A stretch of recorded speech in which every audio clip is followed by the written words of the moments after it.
Oh yeah.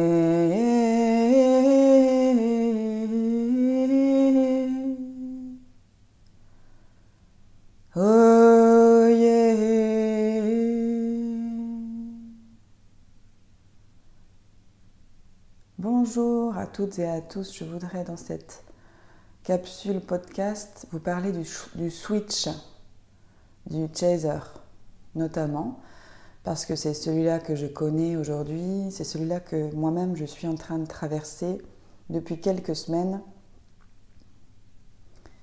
J'avais envie de faire un retour, un état des lieux sur ce que je perçois de ce que ça engendre dans la psyché du chaser,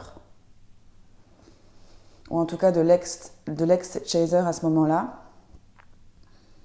Alors le switch, c'est ce moment, on va dire, qui peut être plus ou moins remuant, bouleversant, confrontant aussi. Dans la psyché du chaser qui se rend compte qu'il est arrivé au bout de sa limite d'amour, au bout de sa limite de patience, au bout de sa limite de compréhension de son autre, et qui tout d'un coup va faire tomber plusieurs voiles de l'illusion, plusieurs voiles de conditionnement d'un coup. Alors je parle bien sûr à partir de mon expérience, ces capsules, les vidéos que je propose sur cette chaîne sont à partir de mon expérience. Et comme tous les parcours sont différents, j'entends bien que cette expérience-là est propre à moi. Mais peut-être qu'en vous la partageant, vous allez vous reconnaître ou vous allez tout simplement pouvoir puiser des informations dans mon témoignage.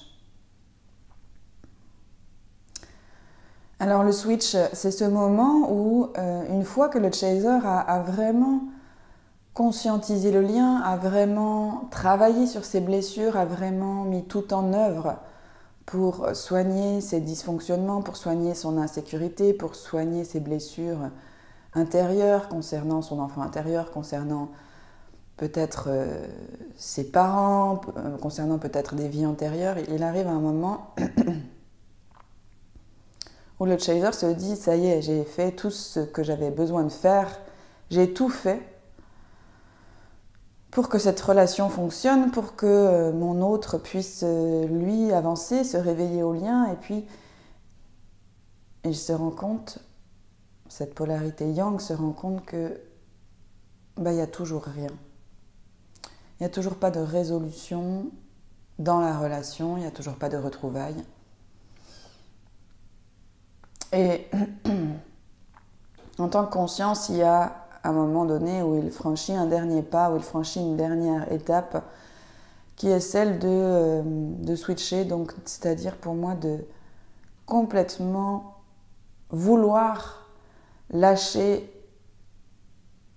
le schéma de la relation d'amour sacrificiel qu'il porte depuis le début. C'est-à-dire qu'il se rend compte qu'il ne veut plus, qu'il ne peut plus donner son amour en sacrifice à son autre. Et au niveau des sensations, c'est comme un voile qui tombe. Il peut avoir des prises de conscience du genre eh bien finalement cette relation n'était pas ce que je croyais, ou bien peut-être que mon autre ne m'a jamais aimé ou ne m'aimera jamais. Il peut avoir la sensation aussi de se dire que c'est vraiment la fin de l'histoire. C'est vraiment plus possible de continuer. Il peut avoir une prise de conscience comme ça où je ne veux plus avancer dans ce schéma relationnel sacrificiel, où je donne à l'autre, à mon autre, et je ne reçois rien. Ou en tout cas, pas ce dont j'ai besoin. Et donc là, à ce moment-là, il accepte le chaser complètement, d'une certaine manière, de renoncer à ce schéma insécurisant qu'il vit avec son autre. Il accepte aussi d'arrêter de se sacrifier pour cette relation, dans cet amour. Il accepte peut-être aussi de ne plus envoyer d'amour à son autre, ne plus se positionner en tant que sauveur, en tant que donneur d'amour. Et il accepte de revenir vraiment dans sa vie, dans son soi intérieur, et de lâcher ce schéma qui lui a pesé pendant toutes ces années. Et donc là, il peut émerger donc plusieurs choses, c'est-à-dire qu'il y a un positionnement du chaser par rapport à son autre, qui peut se faire dans la matière si vous avez des différends, qui peut se faire en effet par des prises de décision, des positionnements, un terme à la relation, choisir de renoncer, de terminer, de rompre. Tout simplement parce que la polarité yang ne peut plus se sacrifier en amour. Et là, on va dire tellement augmenter, et il sent augmenter sa vibration qu'il arrive à un moment où ce poison de l'amour sacrificiel ne peut plus et ne veut plus rentrer chez lui.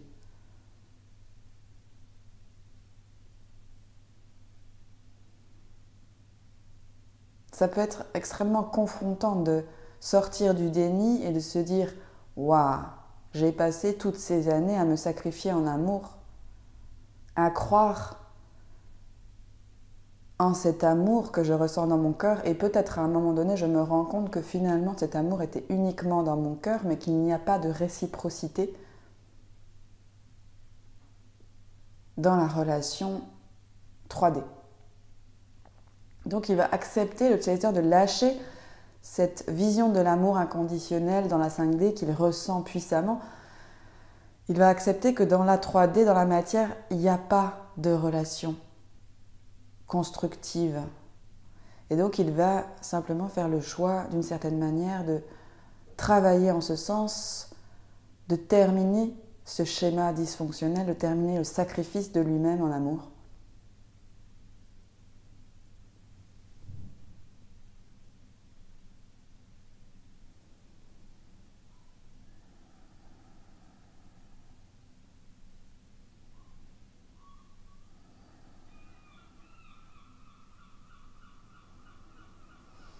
Le switch du chaser, c'est ce moment finalement où il se réveille à lui-même et il accepte de prendre totalement les enseignements de cette relation souffrante, de cette relation flamme jumelle, de cette relation karmique, puisqu'il y a des nœuds karmiques entre les deux âmes, et de se dire « Ok,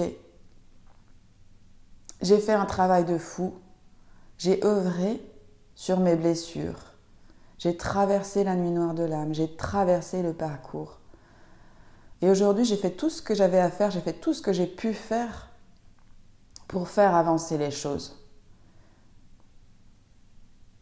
pour la relation. » Et puis, il va simplement, à mon sens, se reconnaître pleinement dans son travail, se reconnaître pleinement dans les guérisons qu'il a faites, et puis les ramener à lui.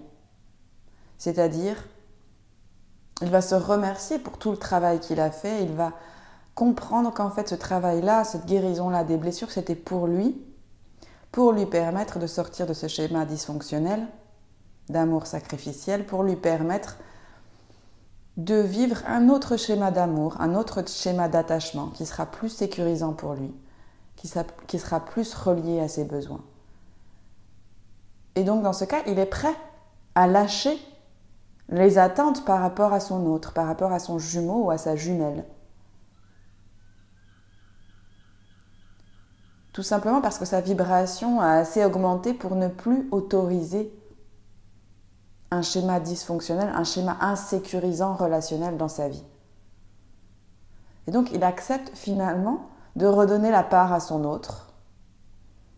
Énergétiquement, il y a une coupure de la dépendance, il y a une coupure de l'addiction à ce schéma. Il y a une coupure aussi de réclamer, de mendier constamment l'amour à son autre.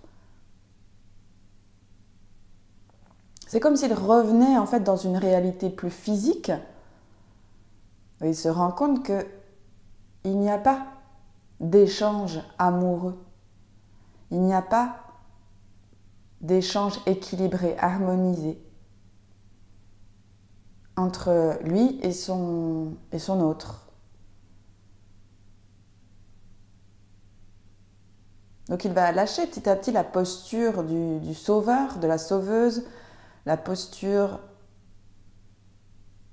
de la personne qui se sacrifie, qui donne et qui ne reçoit pas, puis il va apprendre à se remettre au centre de soi, à prendre en considération les besoins de son ego, de sa personnalité, de façon plus saine. C'est-à-dire que dans le travail des blessures, pendant toute la première partie du parcours, il y a en effet des déconditionnements qui se font du point de vue de la personnalité égotique souffrante. Mais au moment du switch, le chaser reprend ses droits d'une certaine manière.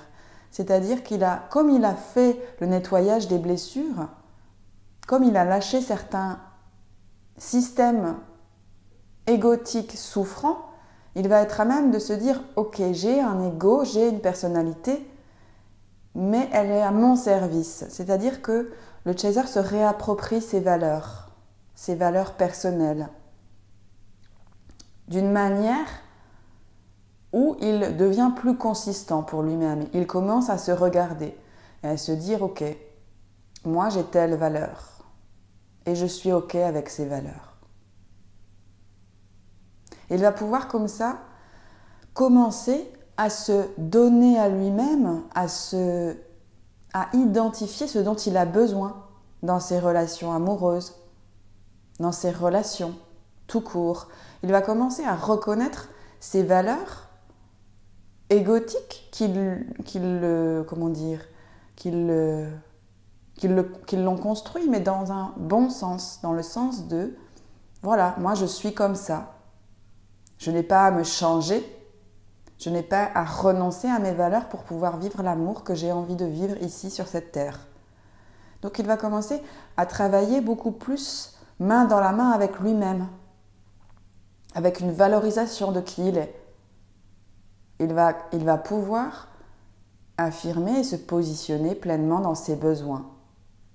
Non plus en reprochant à l'extérieur, mais en se réappropriant vraiment ses valeurs, son éthique et sa personnalité telle qu'il est. C'est-à-dire qu'il va s'aimer tel qu'il est, dans son entièreté, dans ses besoins d'amour sécurisant. Et si en face, son autre ne lui offre pas ça, bien il va être prêt, comme il a soigné toutes ses blessures, à lâcher, à renoncer, à mettre un terme à cette relation souffrante.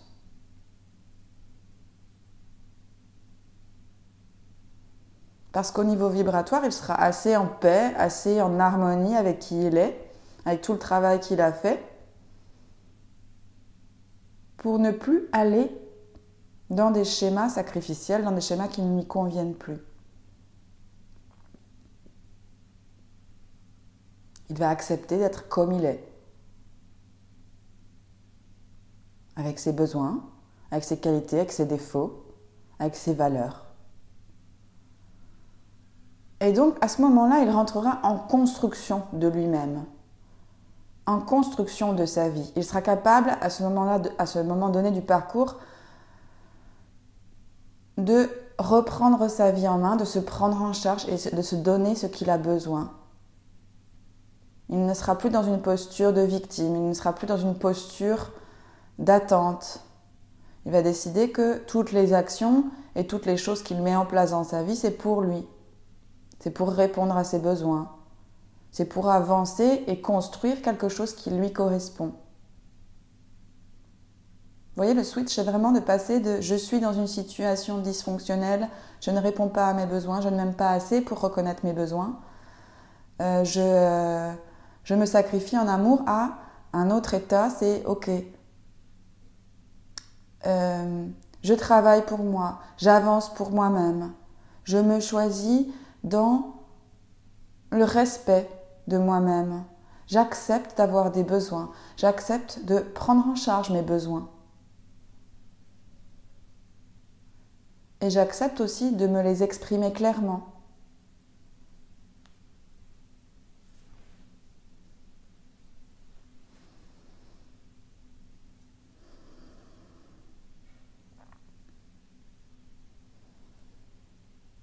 Alors oui, je pense que cette période du switch peut durer quelques semaines, voire quelques mois.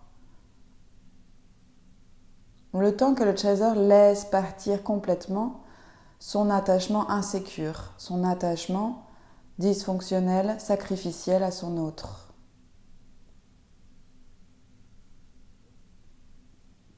Puis il va vraiment prendre en considération la façon dont il agit, la façon dont il fonctionne, la façon dont il se meut dans la vie.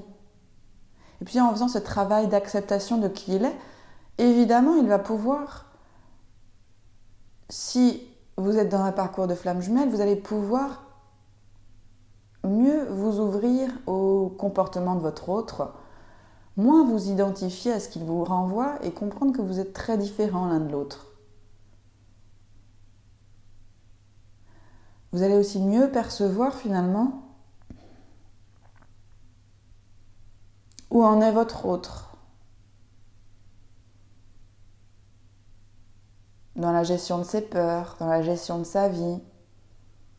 Et cela va d'une certaine manière moins vous toucher parce que vous serez plus solide, vous serez plus consistant dans votre vie, dans votre intériorité. Et puis à ce moment-là, le chaser, je pense, se renforce énergétiquement. C'est-à-dire qu'il délimite son espace personnel et énergétique. Il rentre dans une phase de vie plus solaire. C'est-à-dire qu'il va accepter de rayonner l'amour qu'il est et de ne plus laisser rentrer quelque chose qui vient baisser sa vibration, qui vient atténuer sa vibration. Que ce soit une situation extérieure, que ce soit son autre. Il n'aura plus envie en fait de sacrifier son espace personnel et son espace sécurisant pour aimer son autre. C'est un petit peu comme si vibratoirement vous rayonnez d'une lumière tellement puissante qui délimite vraiment votre espace personnel, votre énergie personnelle, que votre autre ne peut plus rentrer dans cet espace-là. Avec ses peurs. Pour venir toucher des choses à l'intérieur de vous. Et c'est très, très bon signe d'une certaine manière parce que le chaser à ce moment-là reprend vraiment son pouvoir ou en tout cas retrouve son intégrité.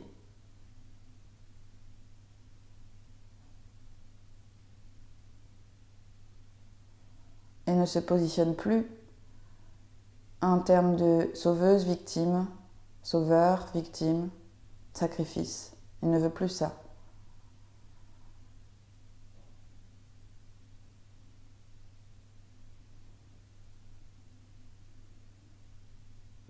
Donc à ce moment-là, même le chaser est capable d'accepter et de renoncer à la relation souffrante. Comme il est capable de se choisir entièrement, comme il est revenu entièrement à lui, il est capable de renoncer à cette relation souffrante. Et il peut mettre les choses en place pour le faire. Parce qu'il se rend compte que cette relation peut l'oppresser, l'empêche de respirer d'une certaine manière.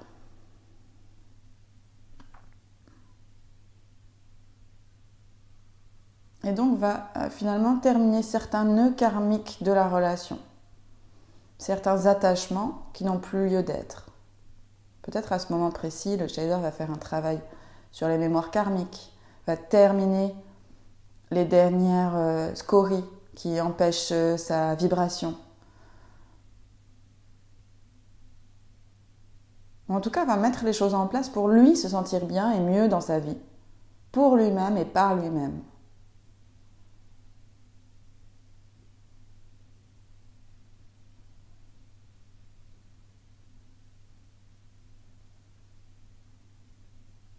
Et c'est à ce moment-là, je pense qu'il va commencer à pouvoir lâcher prise. Sur le contrôle, sur les attentes, sur comment les choses vont se passer dans l'avenir, sur la réunion même.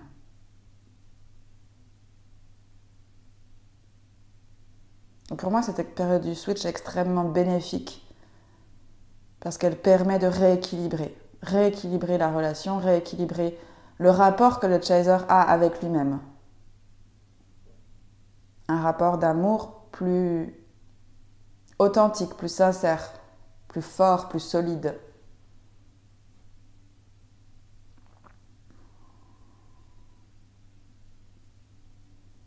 D'une certaine manière, il ne va plus se laisser marcher sur les pieds.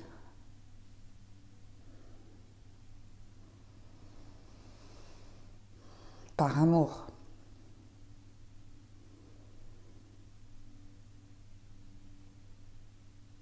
Et donc, à ce moment précis, la règle de la flamme jumelle, qui est que le runner doit se réveiller, va se réveiller, c'est aussi à lâcher, où ça n'a presque plus d'importance. Dans le sens où le chaser ne veut plus avoir de contrôle, et ne veut plus avoir d'attente ou d'exigence envers cette relation souffrante.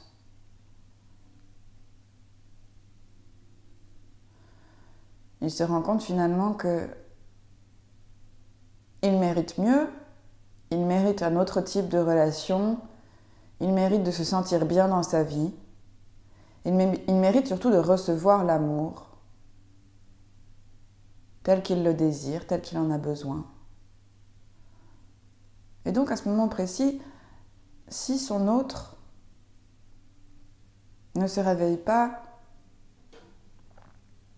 ou ne change pas, ou ne se transforme pas, le chaser comprend qu'il n'a pas de pouvoir de contrôle sur son autre. Et donc il peut simplement accepter la suite du processus, qui est de continuer à avancer dans sa vie, dans sa complétude, dans ses choix. Et de partir de cette relation souffrante. Je pense que c'est à ce moment-là que le passage d'énergie se fait, que le chaser remet dans les mains de son autre, de son jumeau, de sa jumelle, la flamme.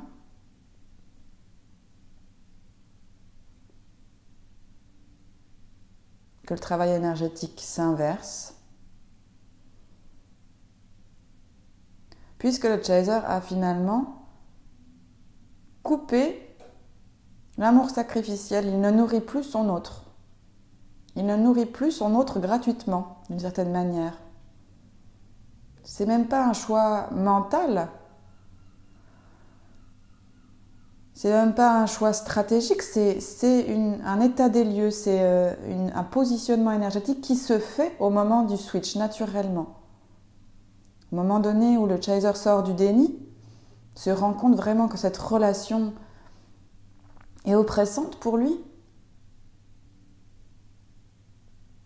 il va revenir dans sa vie et il va sortir de cette dépendance. Et donc énergétiquement, le lien de dépendance qui nourrissait le jumeau ou la jumelle jusqu'à présent va se couper pour pouvoir harmoniser les choses dans les deux parties.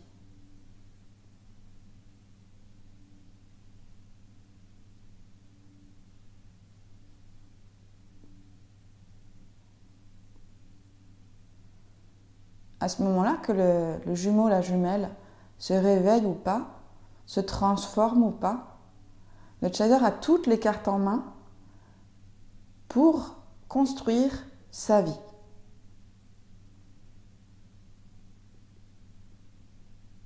Il n'est plus dépendant de sa relation à son autre pour avancer dans sa vie.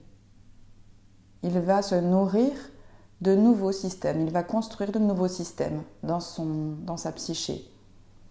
Un système de relations plus confiant, un système de relations de bienveillance, d'amour, d'honnêteté envers lui-même, de joie d'être qui il est. Il va vraiment travailler de cette manière-là, non plus en guérison des blessures, mais en construction du nouveau, de ce qui lui correspond dans sa vie. il va commencer à se remplir pleinement de lui-même, il va faire ce choix pour lui-même.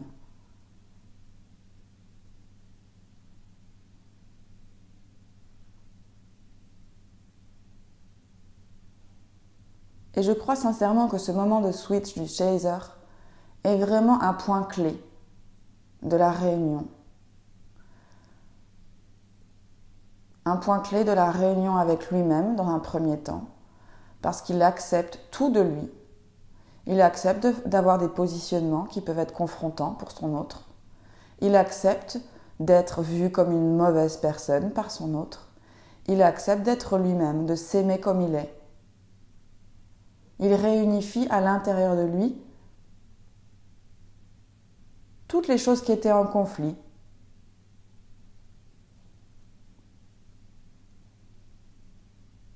Donc cette réunion intérieure que le chaser va vivre après le switch, pendant le switch, va vraiment se matérialiser concrètement dans sa psyché. Il avance vers ça. Et puis si on veut parler de la réunion avec le jumeau ou la jumelle, la réunion dans la relation,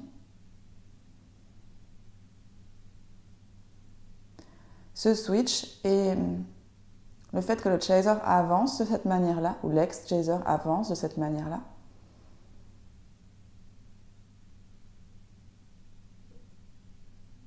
va matérialiser une réunion possible entre les deux âmes si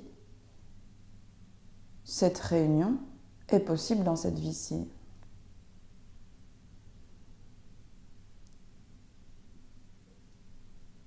Mais ce ne sera pas une réunion en sacrifice, ce ne sera pas une réunion où le chaser va sentir que son autre lui prend encore de l'énergie. Cette réunion sera selon les conditions énergétiques du chaser. Cette réunion sera possible seulement si le chaser abandonne complètement les schémas insécurisants, les schémas de relations insécurisants qu'il cautionnait jusqu'à présent.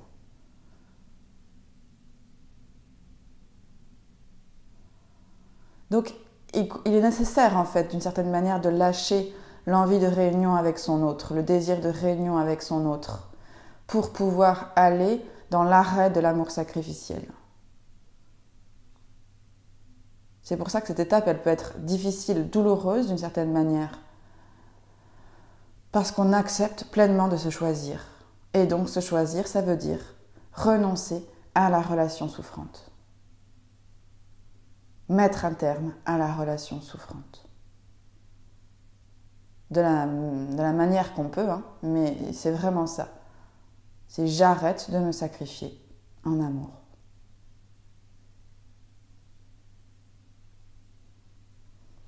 Voilà les flammes, ce que j'avais à dire sur le switch. Le switch, peut-être pas que dans la relation flamme jumelle, dans toutes les relations, on peut avoir ce réveil, ce switch. En tout cas, dans un parcours de flamme jumelle, il a lieu, à mon sens. Et n'hésitez pas à partager en dessous de cette capsule si vous avez vous-même des témoignages en lien avec ce switch, comment vous l'avez vécu, est-ce que vous êtes en train de le vivre, comment vous percevez les choses, je serai très heureuse de vous lire. Et puis je vous souhaite un excellent dimanche et je vous dis à très très bientôt.